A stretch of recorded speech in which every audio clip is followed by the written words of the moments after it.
Welcome to the Star Crash project. This two-part project is going to encompass quite a bit of work. We're going to talk about how to create assets in many different applications, from Adobe Illustrator to Adobe Photoshop. And I'm even going to show you how I create this planet in ZBrush, talk about how we can generate audio files such as voiceover, and then bring everything together and turn it into a delicious soup inside of After Effects. Now, as you can see, this is a pretty low-tech saucer, but that's on purpose because I want to emulate that 1960s, we have $5 for our total budget special effects that we found on Star Trek.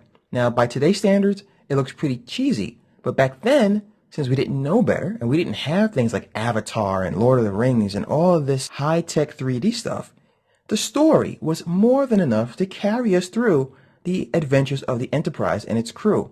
And let me tell you, I never thought that the lasers looked horrible when I was a little kid. Today, they look bad because anybody could do that in Microsoft Word. All right, that's a joke, but you get the point.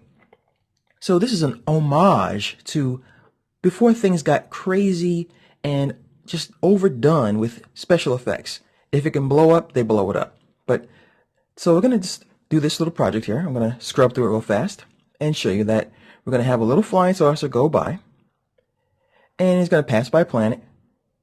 And then we're going to have our local come in, and we're going to have our actor's name show up. I'm going to be doing a voiceover, doing my best/worst impersonation of William Shatner. And we're going to assemble this, and we're going to have a great time. And by the time you're finished, you'll have an understanding of how to assemble a composite. Once again, our goal is not to go for Star Wars and Star Trek and all the high-tech stuff. Our goal is to use principles that will give you a firm grasp on how to put a comp together. So let's go ahead and get started and talk about the assets.